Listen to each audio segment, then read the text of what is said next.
प्रतीक्षाको घडीमा आएर विदाई हुन खोज्दैछौँ है, विदाई हुन खोज्दैछौँ। त्यसैले अब यहाँबाट विदाई भइसकेपछि पनि आफ्नो भविष्य राम्रो बनाउनु पर्ने हुन्छ। अब कसरी हुन्छ आफूले अनुशासनमा रहेर गर्नुपर्ने हुन्छ। त्यसकारणले गर्दाखेरि सबैजना विद्यार्थी भाइ बहिनीहरूलाई म उत्तरोत्तर प्रगतिको शुभकामना दिन चाहन्छु। र अब हामी कार्यक्रम त्यति लामो गर्दैनौँ, भाषण छोटै हुन्छ हाम्रो है। र यसमा शुभकामना मन्तव्य व्यक्त गरिदिनु हुनको लागि म हाम्रो यसै संस्थाका टिचर विशाल मेचेज्यूलाई यहाँ आएर दुईटा शब्द बताइदिनु हुनको लागि म हार्दिक अनुरोध गर्दछु। सर्वप्रथम यस विदाई समारोहमा विदाई कार्यक्रममा उपस्थित हुनुभएको सम्पूर्णमा हार्दिक नमन गर्न चाहन्छु। र विदाई भनेको एउटा छुट्टिने मात्रै अवसर नभएर एउटा कुनै पनि कार्यको समाप्ति पछाडि नयाँ कार्य सुरु गर्ने थालनी पनि भनेर बुझ्नुपर्छ। वैदेशिक अध्ययन गर्न जाँदै गर्दाखेरि विभिन्न अप्ठ्याराहरू समस्याहरू आउन सक्छन्।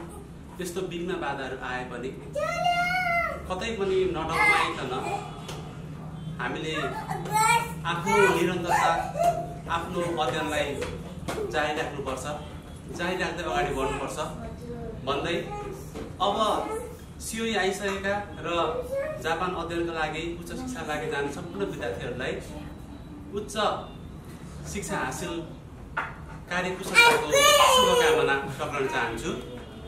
साथै चाँडै आउँदै गरेको दीपावलीको पनि शुभकामना दिन चाहन्छु भन्दै मेरो दुई शब्द यही बोल्न चाहन्छु। धन्यवाद। आफ्नो विद्यार्थीसँग लामो समयसम्म हेलमेल भएर बसिरहँदा पक्कै पनि छुट्टी बेलामा नरमाइलो त लाग्छ र यसलाई नरमाइलो होइन रमाइलो पनि सम्झिनुपर्छ र झन्डै झन्डै रुनु पनि भयो हाम्रो विशाल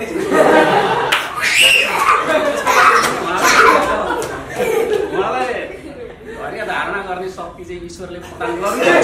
क्रममा भाइ बहिनीहरूलाई शुभकामना मन्तव्य व्यक्त गरिदिनु हुन साथै सम्पूर्ण कुराहरू बताइदिनु हुनको लागि यस संस्थाका प्रमुख सिओ श्री प्रदीप सिलवालज्यूलाई यहाँ आएर आफ्ना भनाइहरू प्रस्तुत गर्नु हुनको लागि हार्दिक अनुरोध गर्दछु।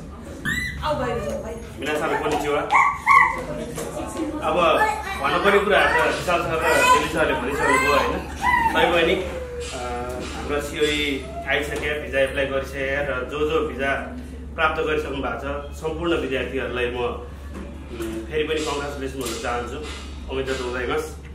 अब मेन कुरा भनेको अब हामीलाई सबैजनाको भिजा आइरहेको क्रममा होइन, कतिको आउँछ कतिको आइरहेको हुँदैन होइन। अब बिचमा जे जस्तो भए तापनि कुनै बेला हामीले नराम्रो गऱ्यौँ होला, कुनै बेला राम्रो भयो होला, बोल्यो होला होइन। त्यसलाई क्षमा माग्दै अब आगामी दिनमा हामीले के कसो गर्नुपर्ने हुन्छ होइन, के कसरी अगाडि बढ्न सकिन्छ, कसरी चाहिँ हाम्रो भविष्य उज्जवल बनाउन सकिन्छ, त्यो कुराहरूलाई मध्यनजर राखेर अब केही कुराहरू गाह्रा अप्ठ्यारा कुराहरू केही छन् भने हामीहरूलाई प्रत्यक्ष रूपमा भनेर होइन, केही छ भने त्यो कुराहरू चाहिँ हामीले प्रष्ट रूपमा भनिदिनुभयो भने अझै सजिलो हुनेछ है। केही कुराहरू अब जस्तै सच्याउनु पर्ने छ अथवा गइसके पछाडि पनि तपाईँहरूलाई बाधा कुनै अप्ठ्यारा चिजहरू आयो भने चाहिँ त्यो कुराहरू चाहिँ आफ्नो प्यारेन्ट्सहरूलाई भन्दा पनि हामीहरूलाई प्रत्यक्ष रूपमा भन्यो भने हामीहरूले पनि सम्बन्धित ठाउँमा चाहिँ प्रत्यक्ष रूपमा कुरा गर्न पाइन्छ। र भन्दै अब सबैजनालाई फेरि पनि कङ्ग्रेचुलेसन भन्न चाहन्छु। र साथै अब मेन कुराहरू चाहिँ अब यो बाहेक अरूको हामीले गर्नुपर्ने कुराहरू जस्तो अब सृजना चानको सबभन्दा पहिलो फ्लाइट छ होइन। पहिलो फ्लाइट भएको कारणले गर्दाखेरि अब पहिलो दोस्रो जतिजना होस् ग्रुपमा हुन्छ या सिङ्गल हुन्छ होइन, कोही पनि आत्तिनु चाहिँ भएन। र अब हामीले गर्नुपर्ने चिजहरू के छन् भन्ने कुराहरू मेन कुरा जस्तो अब इमिग्रेसनमा बुझाउनु पर्ने डकुमेन्ट्सहरू के हो होइन, कसरी बुझाउने, के गरेर बुझाउने भन्ने कुराहरू पनि छन् होइन। कतिपयलाई थाहा होला, थाहा हुँदा पनि कतिपयको कुराहरू चाहिँ अब त्यतिखेर चाहिँ हामी एक किसिमको लाटिन्छौँ। किन भन्दाखेरि अब पहिलो ट्राभल हुन्छ, इन्टरनेसनल ट्राभल प्रायःको होइन। कोही मान्छेले अब एक दुईचोटि गरिसकेको छ, कुनै एक्सपिरियन्स छ भन्ने पनि कुनै बेला सानोतिनो मिस्टेकहरू भइरहेको हुन्छ। जस्तै कि अब ट्रान्जिट भएको बेलामा भयो होइन, त्यतिखेर कहिले फ्लाइट मिस हुने होइन, ती कुराहरू पनि छन्। र सबैभन्दा मेन इम्पोर्टेन्ट भने हामीले बोर्डिङ पास हेर्नलाई मोस्ट इम्पोर्टेन्ट हुन्छ है। बोर्डिङ पासमा गेट नम्बरहरू लेखेको हुन्छ, गेट नम्बर लेखेको छैन भने पनि हामीले 2वटा बोर्डिङ पास प्रायः 2टा 3टा ट्रान्जिट अनुसारले अब कतिवटा ट्रान्जिट छ त्यो अनुसारको हामीले बोर्डिङ पास प्रोभाइड गरेको हुन्छ होइन। त्यो हेरेर हामीले सम्बन्धित इन्फर्मेसन डेस्कमा गएर त हामीले बुझ्नु पऱ्यो मेरो कति नम्बरको गेट हो के हो। र गेट नम्बर पत्ता लगाइसके पछाडि मात्रै हामी दायाँ बायाँ मुभमेन्ट गर्ने। जस्तै हाम्रो वासरुम जानुपर्छ, फ्रेस गर्नु छ भने चाहिँ त्यस पछाडि मात्र हामीले दायाँ बायाँ मुभमेन्ट राख्नु पऱ्यो है। अब अगाडि नै हामीले नबुझिकन, जस्तै कुनै ठाउँमा ट्रान्जिट हुँदाखेरि 2 घन्टा 2.5 घन्टाको ट्रान्जिट छोटो ट्रान्जिट हुन्छ होइन, त्यो छोटो ट्रान्जिटमा हामीले दायाँ बायाँ नबुझिकन यताउता घुम्न थाल्यो भने चाहिँ कहिलेकाहीँ हाम्रो फ्लाइट मिस हुने पनि चान्सेस हुन्छ। किनभने अर्को कुरा जस्तो जापानको हामीले एम्बेसीबाट अब इमिग्रेसनबाट एक्जिट हुँदाखेरि होइन, मेन कुरा हामीले ध्यान दिनु कहाँनिर पर्छ भन्दाखेरि एक्जिट हुँदाखेरि चाहिँ नि हामीले पासपोर्ट बुझाउँछौँ। जस्तै ओरिजिनल सिओए आएको छ भने ओरिजिनल सिओए पनि हामीले सबमिट गर्छौँ त्यहाँनिर होइन। सँगसँगै त्यतिखेर हामीले वर्क पर्मिटको पेपरहरू हामीले बुझाउनु पर्ने हुन्छ है। वर्क पर्मिटको पेपर जस्तै अब पहिला हाम्रो पालामा चाहिँ वर्क पर्मिट इमिग्रेसनमा बुझाउनु चलन थिएन। स्कुलमा गएर स्कुलले त्यहाँको सम्बन्धित न्युकान भन्नाले इमिग्रेसनमा लगेर बुझाउँथ्यो, गर्दाखेरि त्यहाँ हप्ता 10 दिनमा आइपुग्थ्यो पहिला वर्क पर्मिट होइन। अहिले चाहिँ नि इमिडिएटली हामीलाई जाइरो कार्ड भन्ने जुन रेसिडेन्ट कार्ड हुन्छ होइन, देखिरहेको छौँ हामीले होइन। त्यो रेसिडेन्ट कार्ड दिने बेलामै हामीले त्यो वर्क पर्मिट बुझाएनौँ भने पछाडिपट्टि 28 घन्टाको के अरे काम गर्नलाई योग्य छ भनेर पर्मिसन हाम्रो आउँदैन। त्यसले गर्दाखेरि सबैजनाले नबिर्सिकन के अरे पासपोर्ट बुझाउँदाखेरि वर्क पर्मिटको फर्म पनि सँगसँगै बुझाउनु पऱ्यो हामीले है। अनि हतार नगर्ने र जस्तै ट्राभल गर्दाखेरि हामी 5 जना साथी छौँ होइन।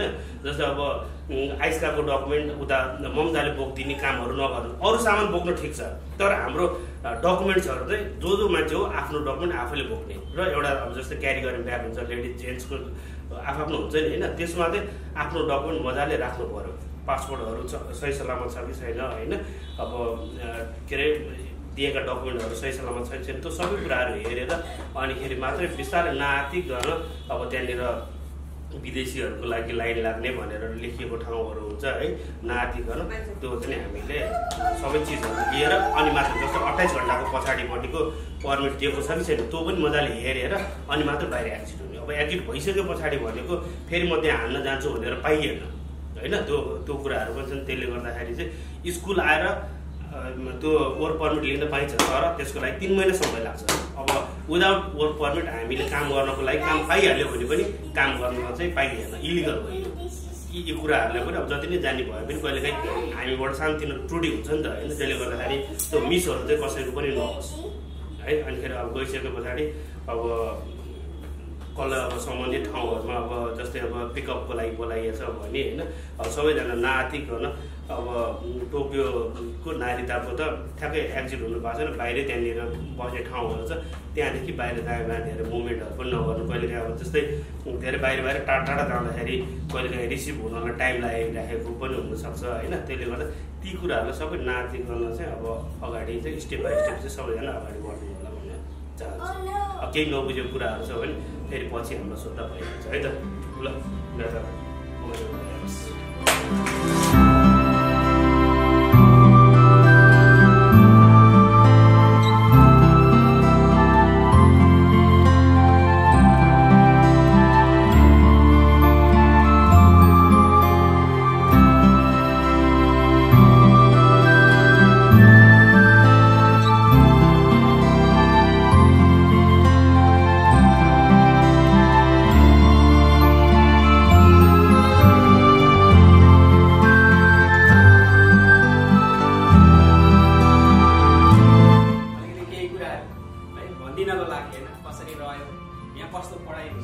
हुन्छ फेरि आउनेहरूलाई पनि केही उत्सुकता मिलोस् भनेर चाहिँ केही कुराहरू भनिदिनको लागि सिर्जना योन्जन बहिनीलाई यहाँ आएर आफ्नो भनाइ राखिदिनुको लागि कोनिचिवा मिनासन यो ग्लोबल पिसमा चाहिँ मैले अध्ययन गरिरहँदा हाम्रो विक्रम सेन्सेले हामीलाई अब क ख लेख्नु नआउँदा चाहिँ बच्चा जसरी सिकाउनु भएकोमा धेरै धेरै धन्यवाद। सबै अक्षरहरू जानेको भनेकै विक्रम सेन्सेकोबाट हो। मैले चाहिँ कोनिचिवा मिनासन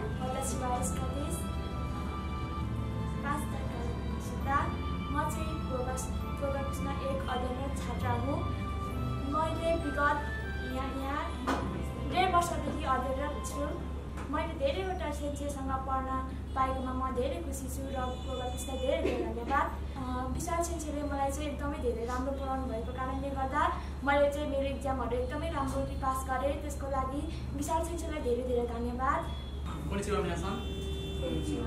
सर्वप्रथम त म विशाल सरलाई विक्रम सरलाई अनि मेमलाई धेरै धेरै धन्यवाद दिन चाहन्छु। यो ग्लोबल पिसमा आएपछि धेरै कुरा सिक्न पाएँ, धेरै कुरा सिकेँ। अनि अब ल्याङ्ग्वेजको कुरा त छँदैछ, मलाई धेरै इम्प्रुभ भयो यहाँ आइकन। त्यसको लागि ग्लोबल पिसलाई धेरै धेरै धन्यवाद दिन चाहन्छु। Thank you.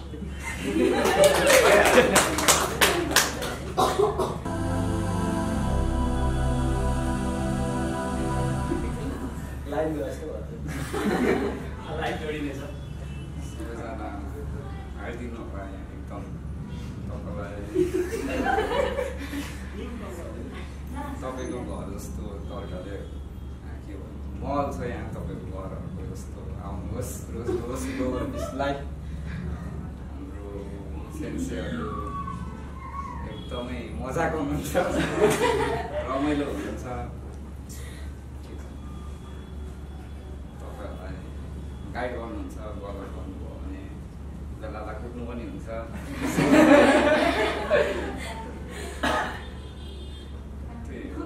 कन्सल्टेन्सीहरू बेसी छ, तपाईँहरू अब बुझेर जानेर आउनु सक्नुहुन्छ यहाँनिर। मलाई पनि त्यस्तो मैले पनि धेरै ट्राई गरेको धेरै भएको थियो। यो कन्सल्टेन्सीदेखि चाहिँ मेरो सक्सेस भयो। तपाईँहरू पनि एकचोटि ट्राई गर्न सक्नुहुन्छ, त्यसैले आउनुहोस् यहाँनिर। हस्त कोनिचिवा मिनासान। फर्स्ट अफ अल त ग्लोबल पिसलाई धेरै धेरै धन्यवाद भन्न चाहन्छु। हामीलाई जापानिज ल्याङ्ग्वेज राम्ररी पढाएर सिकाएर आज हामीहरूको भिजा आएर अब हामीहरू जानु लागेको छौँ। साथसाथै विशाल सेन्से विक्रम सेन्सेलाई पनि धेरै धेरै धन्यवाद। उहाँहरूले नै हामीलाई ल्याङ्ग्वेज सुरु लेभल 0 देखि स्टार्ट गरेर आज हामीहरू जापान जानको लागि दक्ष भएका छौँ। हामीहरूले पढ्दै गर्दाखेरि केही कमी कमजोरी हामीबाट पनि भएको छ भने सेन्सेहरूलाई सरी भन्न चाहन्छु। साथै यहाँनिर सेन्सेहरूले राम्रो पढाउनुहुन्छ, नजानेको एकदम सिकाउनुहुन्छ, हेल्प गर्नुहुन्छ। सबैजनालाई ग्लोबल पिसमा वेलकम छ। साथै अब हामीहरू जाँदैछौँ। यति नै भन्न चाहन्छु मेरो बारेमा। हेलो एभ्रिवान, विगत 1 वर्षदेखि म यहाँ ग्लोबल पिसमा अध्ययनरत छु। मेरो आजै नै भिजा पनि आएको छ।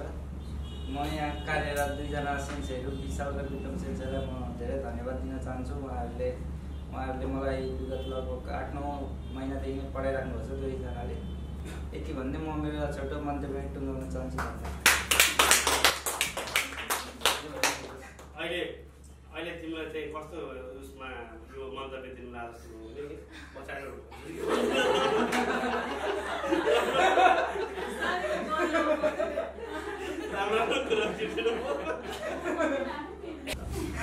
नमस्ते सबैजनालाई। म चाहिँ दिपक आङ्गे हो। मेरो हालसालै यहीँबाट हाम्रो ग्लोबल पिस एकाडेमीबाट भिसा झरेको छ।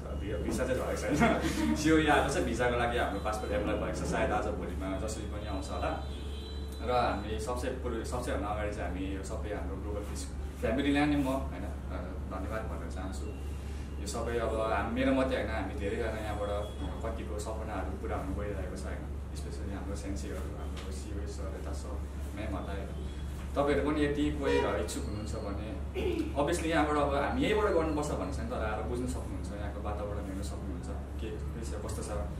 अब यदि तपाईँहरूलाई राम्रो लाग्छ भने यहीँबाट गर्नु होइन धेरै राम्रो छ यहाँको उयोहरू त्यही भएर अब यदि तपाईँहरूले आफ्नो फ्युचरहरू राम्रोसँगले सेक्युर गर्नु छ भने चाहिँ म चाहिँ अभियसली यही ग्लोबल पिसबाटै आउनु भनेर भन्छु यति भन्दै म मेरो 2 शब्द गर्न चाहन्छु